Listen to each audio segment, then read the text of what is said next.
राधे राधे प्यारे भक्तों, शाम सदाशिव चैनल में आप सभी का स्वागत है। आज हम आपके लिए लेकर आए हैं नवरात्र व्रत की कथा। आइए सुनते हैं। प्राचीन काल में सूरत नामक एक राजा थे। एक बार शत्रुओं ने उन पर चढ़ाई कर दी। मंत्री लोग भी राजा के साथ विश्वासघात करके शत्रु पक्ष से मिल गए। परिणाम स्वरूप राजा की पराजय हुई। वे दुखी और निराश होकर तपस्वी भेष में वन में निवास करने लगे।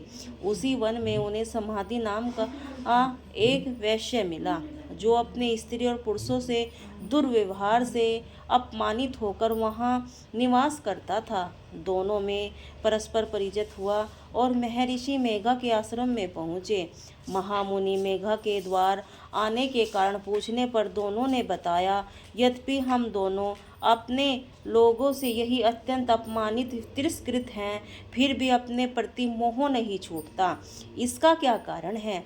महर्षि मेघा ने बताया, मन शक्ति के अधीन होता है। यदि शक्ति भगवती के दो रूप हैं, विद्या और अविद्या। प्रथम ज्ञान स्वरूपा है और दूसरी अज्ञान स्वरूपा। जो अविद्या, विज्ञान और आदि कारण रूप से उपासना करते हैं, उन्हें विद्या स्वरूपा प्राप्त होकर मोक्ष प्रदान करती है।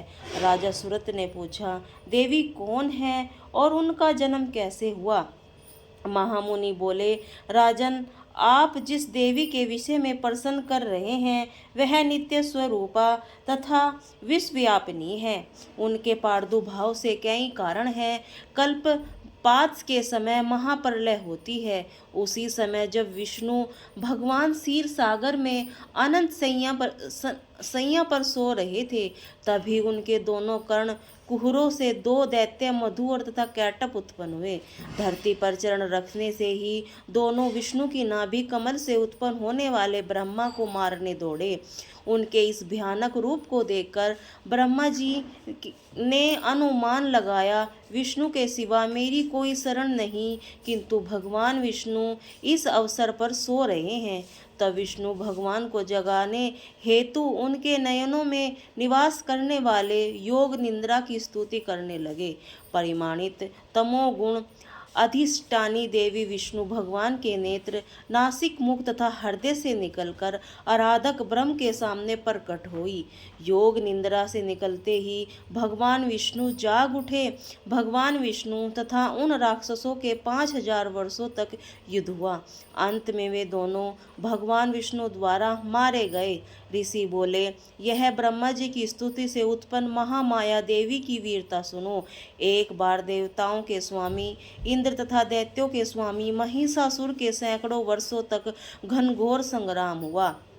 इस युद्ध में देवराज इंद्र की पराजय हुई और महिषासुर इंद्रलोक का स्वामी बन बैठा। तब हारे हुए देवगण ब्रह्मा जी के आगे करके भगवान शंकर तथा विष्णु के पास गए और उनकी अपनी व्यर्था कहानी कही। देवताओं की इस निराशपूर्ण वाणी को सुनकर विष्णु तथा शंकर के महान क्रोध आया।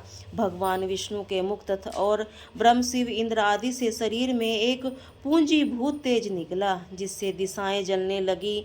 अंत में वही तेज एक देवी के रूप में परिगणित हो गया।